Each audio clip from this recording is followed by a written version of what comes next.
And hello, meron pala akong gustong i-share sa inyo sa mga naghahanap na pang-umaga at pang-gabing pwedeng ilagay sa face. So, ngayon i-share ko sa inyo na nakita ko to sa TikTok and meron ako naging review nito ng isang product na to dahil ito ay yung isa naman ay pang-gabi na bagong labas nila. So, ito na siya.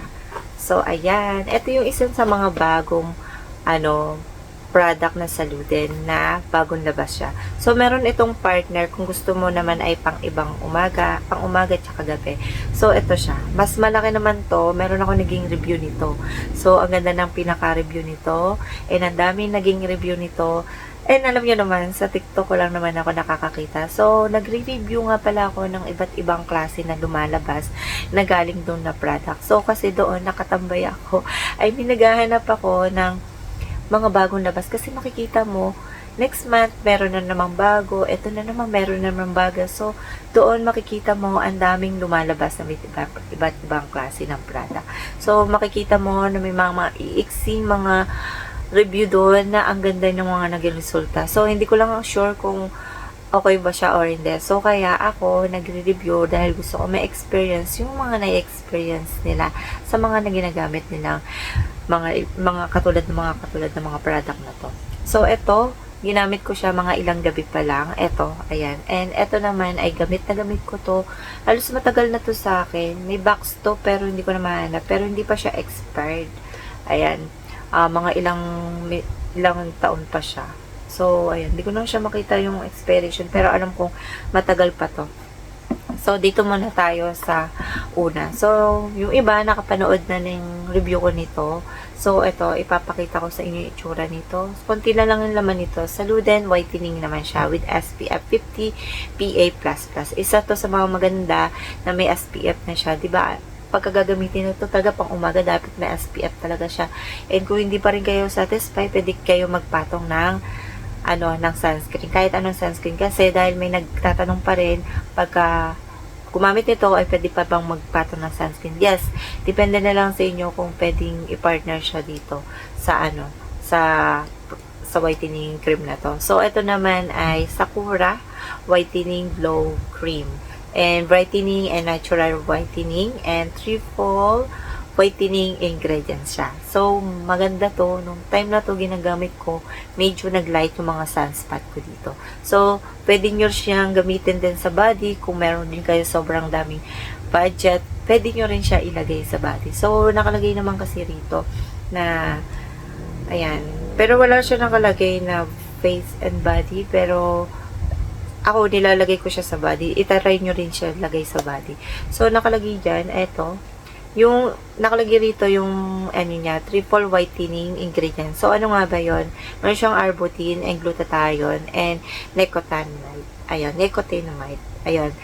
And nakalagay dyan is yung mga niya, active ingredients niya. So, nandito yung pinaka-ingredients niya. Sobrang daming ingredients. Ayan siya. Ayan. So, pwede ba siya sa mga flaky or lactating? Magtanong muna kayo, especially sa mga flaky.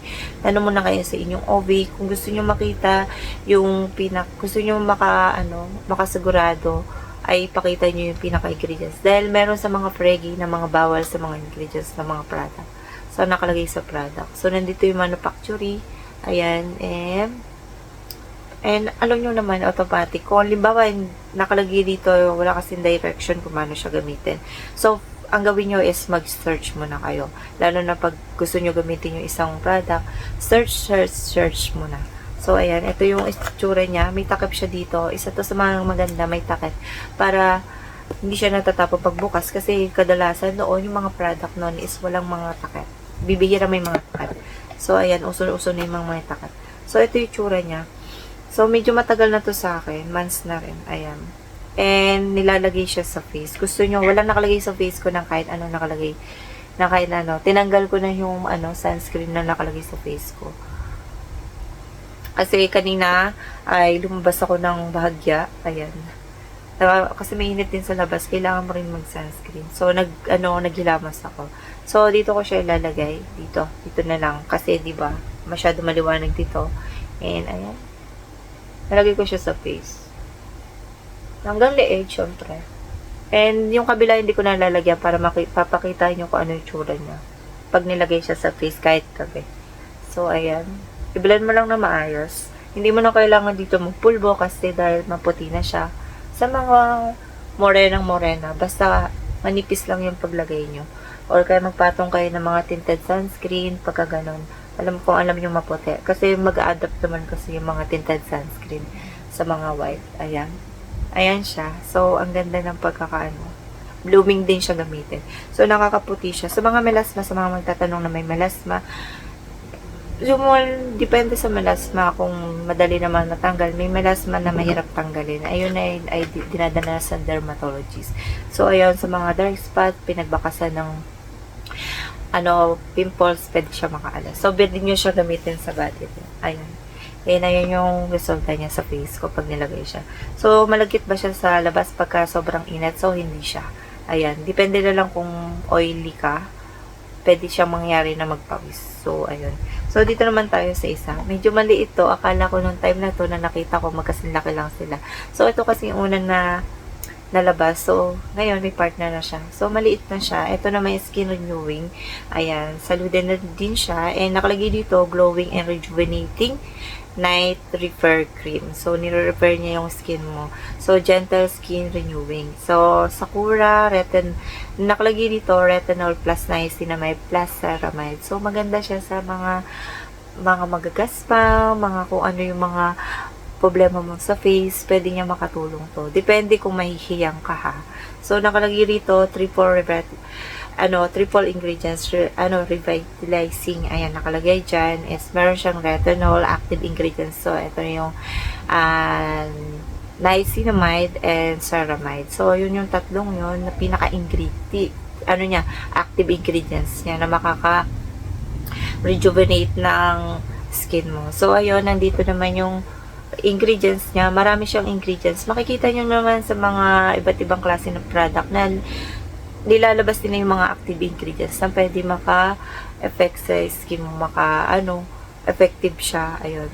And, ayan, nandito naman siya, katulad lang na sinabi ko, nandito rin siya, ayan, and maganda siya sa wrinkles, naka-reduce siya ng wrinkles, ayan, and yung skin barrier mo maayos, ayan, and nakalagay dito, nakakapag-brighten din siya, ayan, ngayon, and smooth din siya sa skin, ayan. And makikita mo pag tuwing umaga is super blooming ng itsura mo. So, ito yung itsura niya. Meron din siyang takat dito. Ayan. Ayan, medyo malabnaw to. Hindi katulad ng isa malapot. Ayan, malabnaw siya. So, ipapakita ko sa inyo. Ayan, wala siyang scoop. Ayan, medyo malabnaw siya. Ayan. Ayan, hindi siya yung ito, mild lang. Yung iba ayaw nila ng parang maamoy kasi hindi sila okay. So, ayan siya paglagay dyan. Manipis lang, kahit manipis lang sa paglagay mo, hindi mo naman sobrang dami. So, ito naman ay maganda, para siyang moisturizing cream. So, ayan. Nire-refer niyo, yung dating niya, ayan. Pwede nyo rin itong maging moisturizing. Mas, ayan. Ayan siya.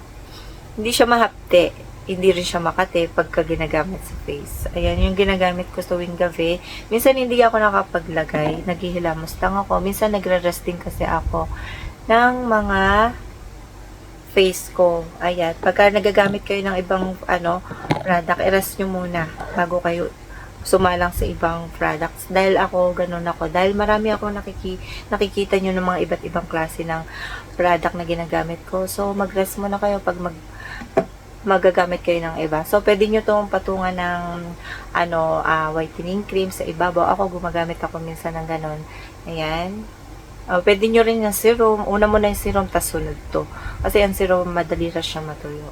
So, kasi may magtatanong, pwede ba siya patungan? Yes, pwede naman, basta okay sa face nyo.